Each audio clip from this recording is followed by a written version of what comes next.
It's unfortunate, but how we and our students perform on the SAT can really change the trajectory of their financial lives. Check out this episode of Wealth on the Move, the podcast, where I talk to Dr. P, founder of Crimson Coaching, on how she helps students prepare essays and for the SAT and ACTs, and some stories about how performance on those tests have been able to give her students scholarship money that have changed the financial trajectory of their lives. Check out this episode of Wealth on the Move, the podcast. Your life journey doesn't stand still, and neither should your wealth. Welcome to Wealth on the Move, the podcast. Welcome back to another episode of Wealth on the Move, the podcast. I'm your host, Will Hoffman, founder of Hoffman Wealth Management. And today we're going to actually continue a conversation we had a few episodes ago with our scholarship coach, Coach Dave, about positioning yourself to receive awards and scholarships to help pay for college. And we talked on that episode a lot. I jumped on Dave's episode to talk about how the new rules around 529 plans can help folks use unused 529 plan money to start funding Roth IRAs, which more incentivizes the need and desire for scholarships, because having scholarships pay that money can really help our students on a new trajectory towards retirement planning. Speaking of trajectory, we know that the best way to change the financial trajectory of anyone's situation is education. And in the United States, that's one of our crown jewels with what we provide. And what we do well is higher education. So our guest today is Dr. Dominique Padurano, Dr. P for short, founder of Crimson Coaching. And what Dr. P helps folks do is SAT and test prep. In addition to that, essay consulting and helping folks prepare for not only college admission, but also having the ability to position themselves greater for scholarships, position themselves for merit awards and things to help defer the cost of college and help our kids on a better trajectory after school when it comes to paying for college. So first off, Dr. P, welcome to Wealth on the Move, the podcast. Thanks so much, Will. And now you know why I got my nickname Dr. P, because that last name is a little hard for students. It's a little bit of a tongue twister too, right? That's okay. Yeah, Dr. P is great. So we're excited to talk to you. I really, again, I am a father of a high school freshman, so all of this is fresh on my wife and I's radar on how to start talking about these things with him, with us, to plan for what that next level looks like, if that includes college, how to to bring that cost down and position him for greater success. So I'm excited to have this conversation twofold. One, I think it's something our listeners are going to benefit from tremendously. Selfishly, I think this is something I'm going to learn a lot from as well. Great. So give us a bit of a background about Dr. P first before we get into some of our questions. Sure. So I was your classic nerd throughout K-12. But I came from a pretty working class background. My father was a New York City transit police officer who was already retired on disability by the time I applied to college. My mom was a Catholic school art teacher. So, I didn't come with a silver spoon in my mouth. But I had always done well in school, and I thought, you know what? I'm going to try to apply to Harvard. And lo and behold, I got in, and that really changed the trajectory of my life. So we could talk about that a little later if you'd like. But after college, because I didn't have a whole lot of role models for what people did with a college degree in my family, because there weren't any, I fumbled a little bit. And when I finally stepped in front of a classroom, because my mom had said, you've always been a tutor. Why don't you try this? I really felt like, oh, this is why God put me on the earth, because I'm supposed to teach teenagers. Okay. So I was a classroom teacher for about 10 years, but And in the middle, I got a PhD. But by about 2014, I was thinking I really wanted a new challenge. And so I opened up Crimson Coaching, left full time high school teaching. I'm still in the classroom now as an adjunct college professor, but Okay. I really wanted to work one on one with students and families because you can really see the difference you're Sure. making when you're just working one-on-one with that, and, that it'll be, 12 years in May since I opened Crimson Coaching, and, my company has seen a lot of sort of changes during the pandemic. I went fully online, so now, I've had students throughout Europe, South America, Asia, Africa. And so that's really cool that I've been able to help really a wide variety of students access that amazing American higher ed that you're talking Uh, about. Yeah. So I want to go back. Sure. What was it like stepping on the Harvard's campus for the first time? We hold the Ivy League schools in such high regard, and what was it like walking onto that campus, the daughter of a New York City Transit police officer and a school teacher, when you're surrounded by, you know, at least what we think you're surrounded by when we see movies about Harvard. You see the Social Network and Mhm. folks that are coming to Harvard, and you're stepping on the campus, a high achieving student, but not from the same background. What was that transition like for you? It was a little bit like stepping onto Mars, I will admit. And my first year was definitely a difficult social transition. Academically, I thrived from the get-go because like I said, I am such a nerd and I love school. I would say, interestingly enough, the majority of my friends right now are my friends from freshman year, and the majority of those were students of color, Okay, who also came from a similar class background as I understood. did. Because especially so I entered college in the fall of '89, and back then, this isn't true today, but back then, the majority of students at Harvard freshmen were from private schools. So Sure. that's just going to tell you what kind of folks are there, right? And it was very difficult for me to learn sort of how to relate. Right. And I will admit, while I name my company Crimson Coaching, right? Right. It's the color of Harvard, so I know how much it has done for me, but part of what I do now is make college lists for families, and I try to educate them on fit because I know that Harvard probably wasn't the right fit for me Wow. socially, and I would say I was probably unhappy there for about the first 3.5 years, which if you think about it, I was only Right. really happy That's for 1 I semester. was gonna say that's 80% of your Yeah. your time there, right? Yeah. So I really tried to, for instance, I had a family, the mom really wanted the daughter to apply to Columbia. And the mom was thinking that the SAT score for that child would be a bigger barrier. And I said, even if her SAT score were up there, your daughter might get eaten alive at Columbia. She just doesn't have the sort of fire in the belly that you need to survive at a place like Columbia. So once we Okay. talked about it, I kind of steered them to some more appropriate, fit schools, and hopefully she'll be getting into one of those by March. So, you talk about fit from a student perspective. I don't know how much or how tuned in you are to the admissions process, but correct me if I'm wrong. Schools like Harvard, the private schools, the elite private schools, even beyond the Ivy Leagues, their mission becomes to create an environment on campus, not necessarily just admitting everybody that's checking the boxes. Am I correct in that assumption or correct in that understanding?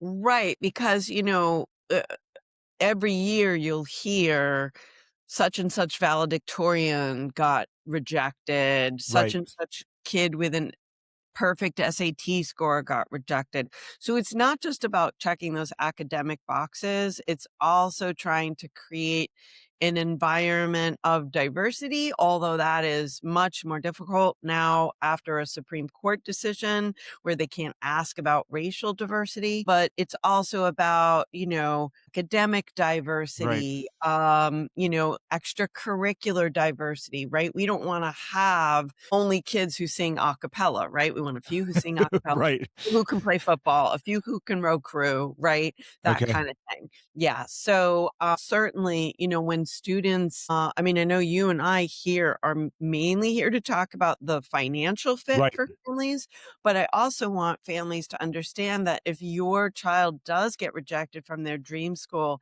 it doesn't mean that they're not smart enough or not good enough. It just often means that you could be, say, from New York, where I'm from, and a student with a very similar profile was from Idaho, and they needed a kid from Idaho, so they took that student instead. I see. Yeah, Okay. So, um, as I'm going to make assumption. Did you have siblings? Were you the oldest I was of the your oldest, siblings? Okay. and I had 2 siblings, yes. So was I. And it was the first time my parents had gone through the education process for our household, even though both of my parents went to college. That had changed drastically. I'm going to assume it's changed drastically since I was in school also. Yeah. I was accepted to my dream school. I think that life took care of itself, and I've everything good in my life I have because I didn't go to my dream school. I wanted to go to IU. Let you understand that I would Mhm. be insufferable right now as they're getting ready to play for a national championship, and my parents and my brother and sister all went to Penn State. So I would be isolated from. I know I'd have been isolated at Christmas dinner and Thanksgiving dinner, but that aside, in 1997, the price of IU for an out of state student was stifling. It was unachievable, Yeah, and that's what we're here to talk about. How do we start positioning our kids so that that sticker shock can be a little bit less jarring when we want to position our kids to receive scholarships? We didn't know to look for scholarships. right. I was a average, a bit above average student, but I wasn't top of my class. I knew what I wanted to do. I knew I wanted to study business, but didn't even know where to look for scholarships because Mhm. I was not a remarkable student. So tell us a little bit about how Crimson coaching can take somebody, help them achieve higher test scores, help them achieve better essays when they're applying for scholarships and things, and how what your process is like to take that student who either wants to get into their dream school or got into their dream school and now the price tag appears insurmountable. Great question. So, there's really sort of like a three-pronged approach that we have.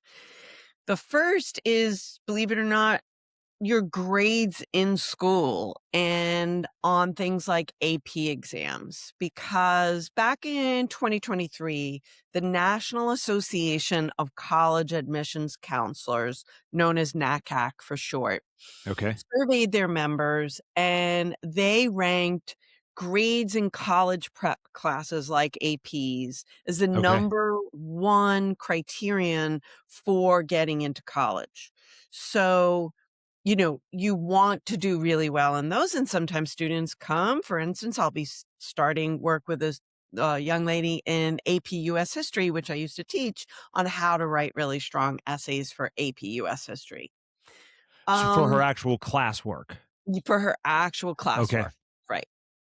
Now, I don't have a crystal ball, but I personally believe that when NACAC next surveys its members, which I think will be next year, I believe that's probably going to come down in the rankings because there's such rampant grade inflation at high schools now. Can you The explain a little bit about what you mean by grade inflation? Sure. So the most commonly assigned grade now in United States high schools is A. Okay.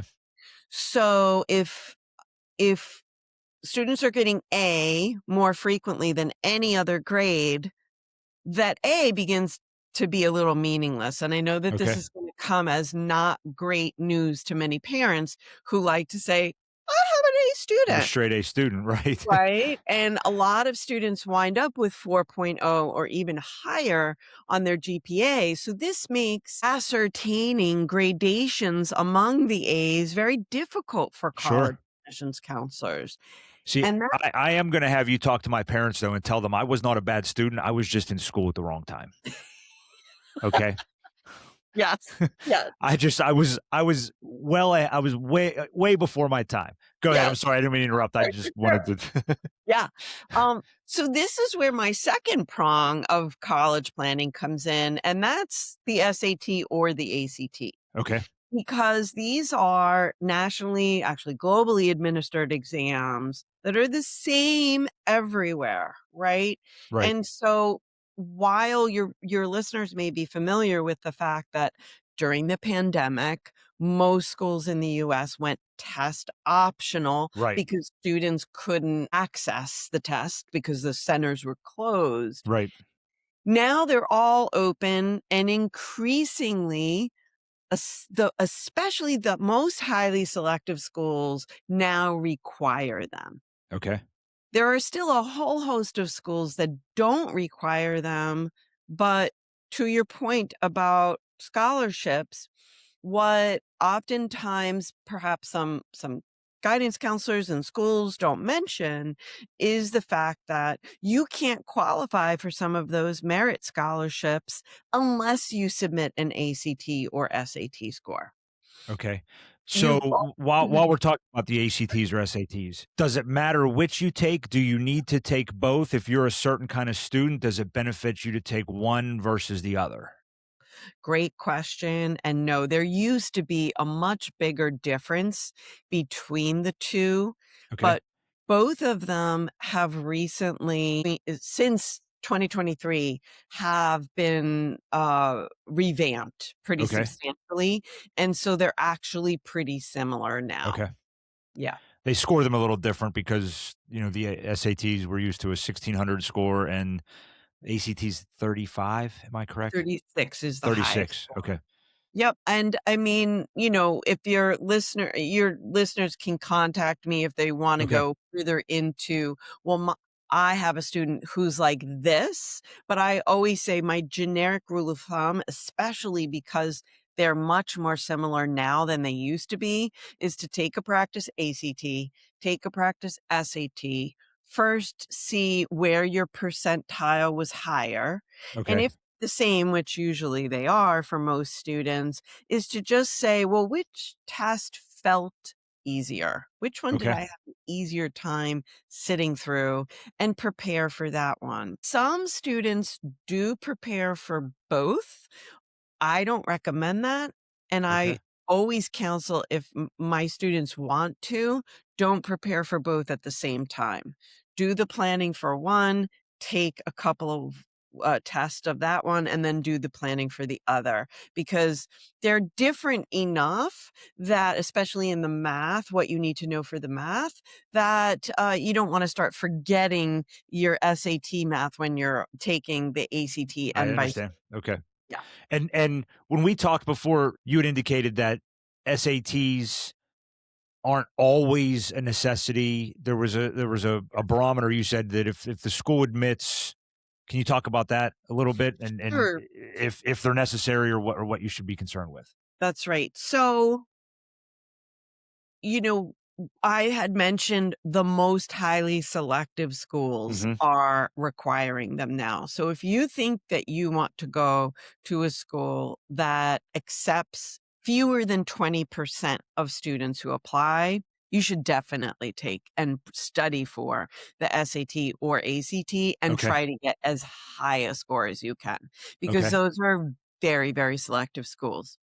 If you want to go to a school that accepts between 20 and 50% of its applicants, you might want to take the SAT or ACT. It's probably not a bad idea. And okay, you also will likely, maybe qualify for some merit aid at okay, one of those schools. If you want to go to a school that accepts more than 50% of its applicants, it's most likely, again, I don't like to say absolutes, but it's most likely you won't need the SAT or ACT for admissions purposes, but you may qualify for substantial merit aid, especially if you're coming in much higher than the school's median.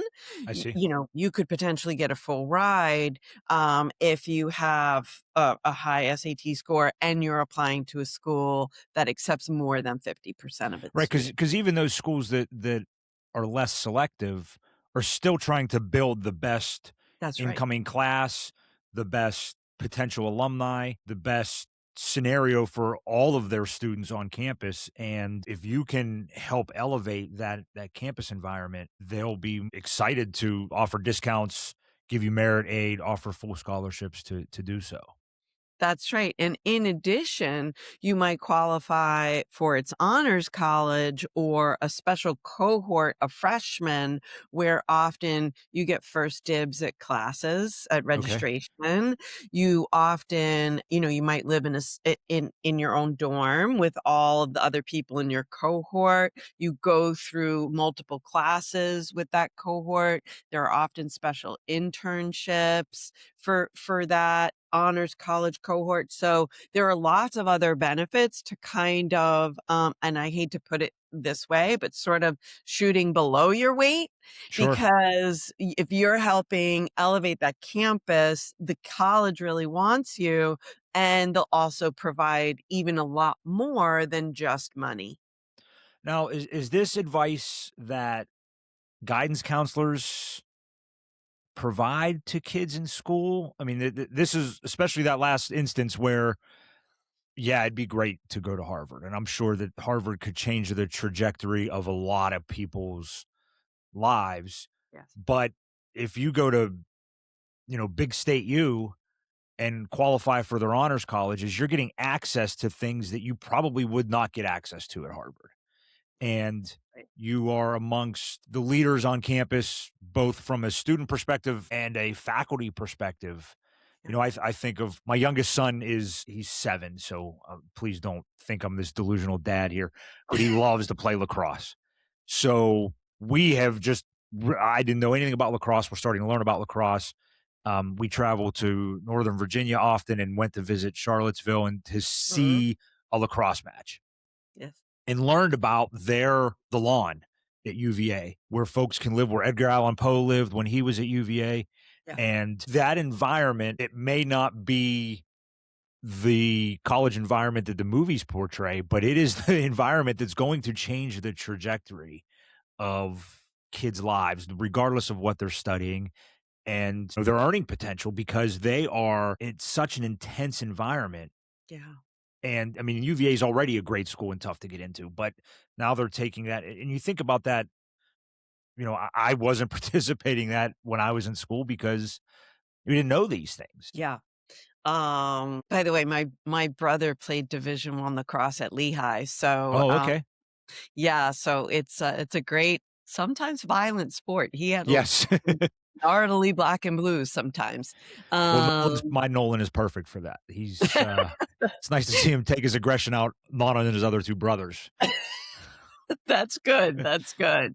Um, yeah, I just think, and this is why I think also, and this is sort of a little bit different than what we were just talking about, but I also think it's a great idea for parents of freshmen or even 8th graders to just start going to colleges nearby. And I Okay. always recommend, see, within an hour, depending on where you live, Sure. maybe 1 or 2 hours radius. So you're not killing yourself traveling, and you not definitely don't have to book a hotel room. When the student is an 8th, ninth, or 10th grader, and go to a small, a medium, a large college, a public, a private, an urban, a suburban, a rural, and just walk around, maybe sit in on a class, definitely take a tour, so that by the time your child is in 11th grade, they have a pretty good understanding of, oh, I definitely don't want a small school in the country, Okay. right? I wanna go to either a medium or a large school in an urban environment. Whatever it is, whatever Sure. permutation it is, that then is going to make your college planning a lot easier if you're doing it on your own because you're only going to apply to schools within that. If you're working with somebody like me, you'll also probably get to the point a lot more quickly and get Sure. choices offered to you that are much more pertinent. But I even if eventually your child wants to go to the other side of the country and say they wanna go to California, well, now we know that they would be happy at UCLA and not Harvey Mudd, right? Right. Even if they live now in Pennsylvania, right? Because they're familiar with just the general environment of what a college is. You would be shocked that I've worked with students in the beginning of their senior year on their college lists, and they've never stepped foot on a college campus Oh, wow. before. So when I ask them, "Well, do you like a small school or a big school?" They have no idea. I went to University of Pittsburgh. If they wanted Mhm. to go to Pitt because they wanna Pitt has a great medical school, and Right, they think they wanna go to Pitt because they wanna be a doctor, right. but have no business being in an urban campus because they're not comfortable in an urban campus. It's more important that they're comfortable for those 4 years than chasing the academic program that is gonna position them for success later in life. Yes and no, with the Okay. caveat of, Pitt actually has a dedicated joint BA or BSMD program, and it's one of the few where you can apply to the bachelor's and kinda get guaranteed admissions over to the med school. So, there aren't all that many of those in the Oh, country, okay. so that in particular might be one where you might be like, "Well, I'll suck up going to an urban school even if I don't really like it because it's this amazing opportunity, right? Right. But that said, yes, I mean, I believe there's a couple of things. First of all, um, the mental health epidemic among adolescents is really out of control. Sure. It's real. It's we're on the front lines of that right now, yes. Yeah. And so I think all parents want their kids to be happy, right? Sure. And as an educator, I also know that when a child is suffering with, say, anxiety or depression, they can't really learn all that Okay. well, or definitely not to their potential. And they're probably going to find it very difficult to make friends and develop mentors. And those 2 things are actually the biggest things that will set a student up for success out after college, because your friends become your network and you rely on your network often for Yep. first jobs. Tell my boys every day, you show me your friends, I'll show you your future. That's right, and your mentors can often do that same thing as well as if you need a letter of rec for grad school or if you need an introduction to somebody in that industry, they're the person who is going to do that for you, and if you're depressed in your dorm room, you're not Right. making those connections, right? So, that's why I also think, it's not just about, you know, "Oh, college is supposed to be the most fun time, and let's go out and party," right? No, it's that you really need to be in a good place emotionally and psychologically to make the most out of your Yeah. years at college. Agree. Yeah. Agree. And we could talk, I'm sure you could as well, about all this for hours. I wanna really dive into your process at Crimson Coaching. What a new parent, and we're gonna put, Dr. P's contact information, links all in the show notes here. But when somebody is first engaging with Crimson Coaching, what should they expect to be your initial conversation with them to determine if they're a fit for your program, if you're a fit for that? Sure. So they can go to the contact page on my website, which is just crimsoncoaching.com, fill out a little form, or on the contact page, there's also a direct link to my calendar and they can book a half hour complimentary consultation. Okay. I do ask that the student be present. So I can also, a lot of times there are questions I need to ask that the parent doesn't necessarily know. Right. And it's also a chance for the student to say, I like this person, I could work with them. And for me to also say, I like this family, I could work with them, Sure. right? So after that, I will follow up on I don't have pricing on my website only because I have so many different services. So I'll send pricing after finding out what exactly it is that the family needs. Okay. And if they decide to work with me, and when I say me, so Crimson Coaching is 98% me.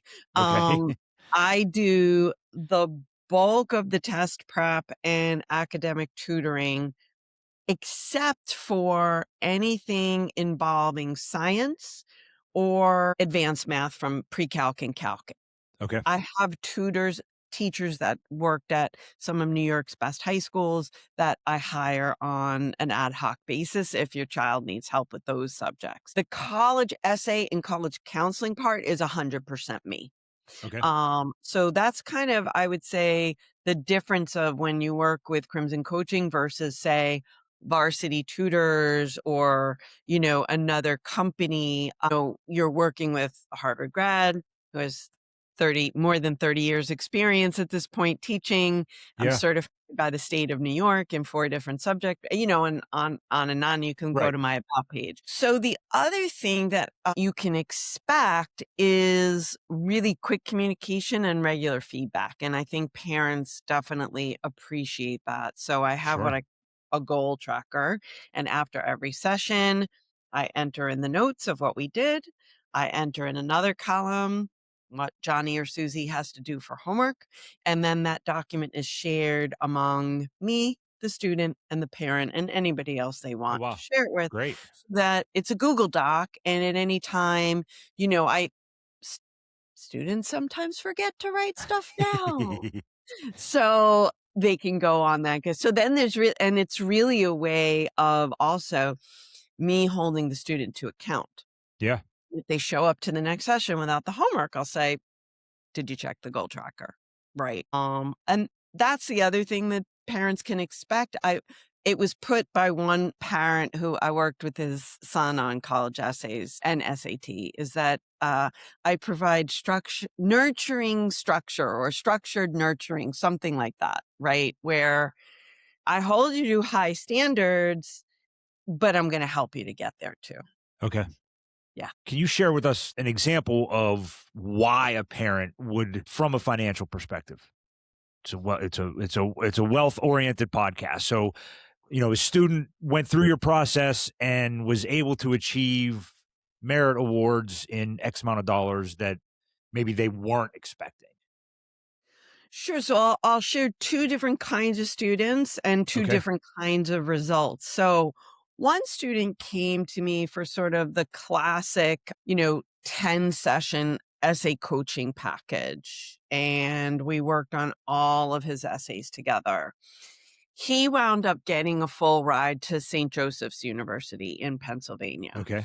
Now, of course, it's not all me, right? It's also his grades, his SAT Right. score, his RECs. Like I didn't create that myself, but I'm sure the essay was part of that Right. full ride. Yeah.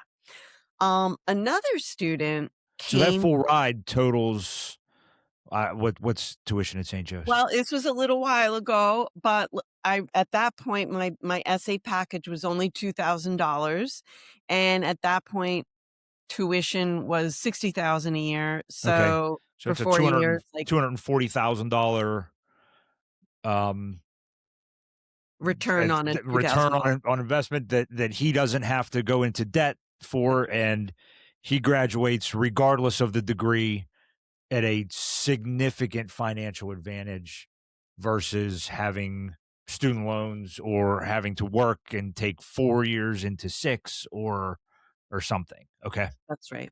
That's right. Another student, actually, this will be my third one because I want to end with Jessica. But another student only came to me for I think 2 sessions, and he wound up getting full rides to Hampton and Fisk colleges, which are historically Black colleges and Okay. universities. So that was fantastic for Yeah. him. And then Jessica, who was the person who referred that middle student, John, to me, she came to me more specifically, not for the college essay, the Common App essay herself, but for scholarship essays. Okay.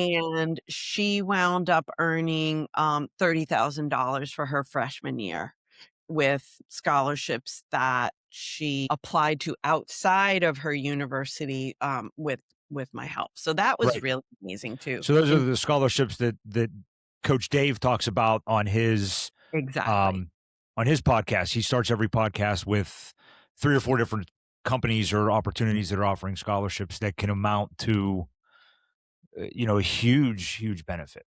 Yeah, exactly. So I don't want to drag this out much longer because I'm out of questions. I'm excited to to start researching for Liam and understanding that. But where can our listeners find you, and at what point in their process should they try to find you or engage what it is you do?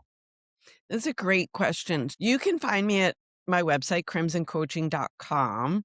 And Okay. if you want a very no pressure way to interact with me, just sign up for my newsletter. It's up there at the top banner and it's once a week. Once a month. I don't share your email with anyone, but I do once a month send tips on what parents of high school students should be thinking about. I Okay. think that's a great no pressure way to do that. If you want a little bit more information, I give webinars all the time, and you can Okay. check out the classes and workshops page. I would say 99% of the things on there are free, so you Okay. can attend for free. Um, and then, of course, that contact page that I mentioned. And in terms of when, really, I would say I definitely have parents and students come to me in 8th grade, which is great because then, as you know, from a financial perspective, right, the earlier you start, the easier it'll become later on. And Sure. so I have an 8th to 10th grade counseling package where we can talk about things like what courses you should be taking, how you should fill your summers, when to start SAT prep and things like that. And that is a very, it's 10 sessions, but it's spread out over 3 years. So Okay. you get to meet with me a few times a year just to kind of check in. And often it's, we want to ask our guidance counselor this question, but we can't get in to see the school guidance counselor because they have 500 Right. students that they And there's see. and there's not enough guidance. If somebody is, it's January. I think my son's report card just came out for the second grading period. So we're halfway through the school year.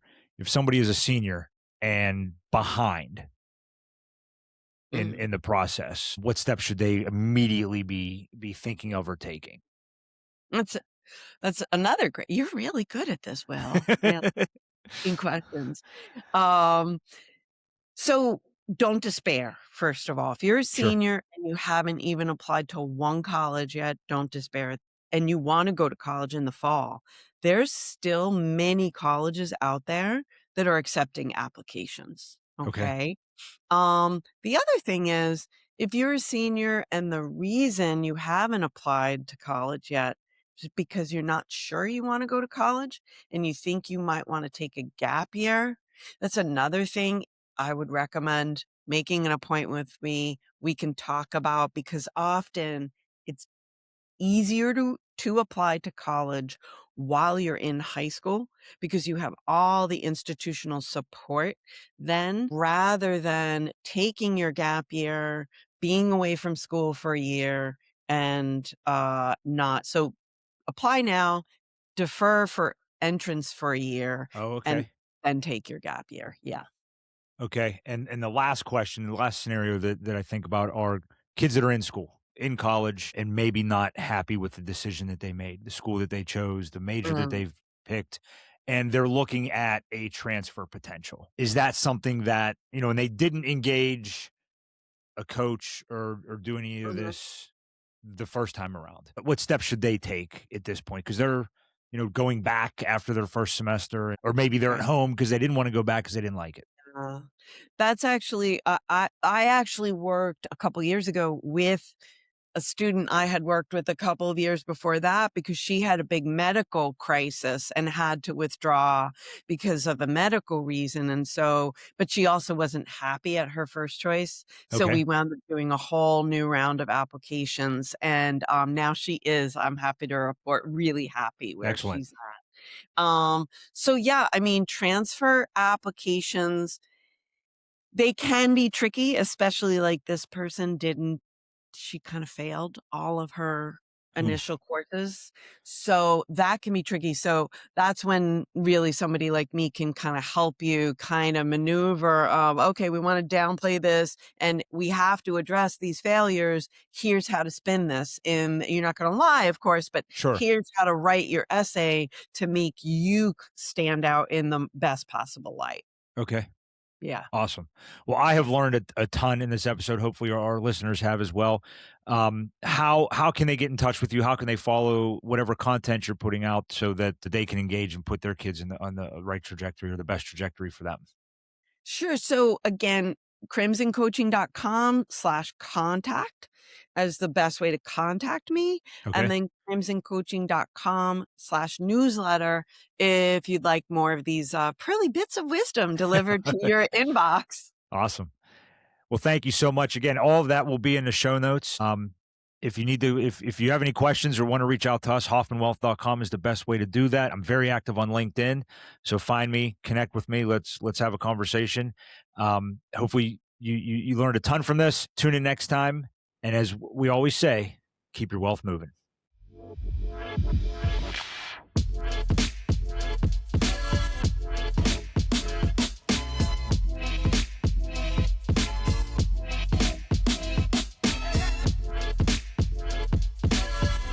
Will Hoffman offers investment advice through Private Advisor Group, which is a federally registered investment advisor.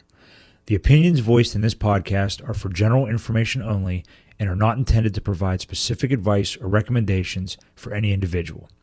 To determine which strategies or investments may be suitable for you, consult with the appropriate qualified professional prior to making a decision.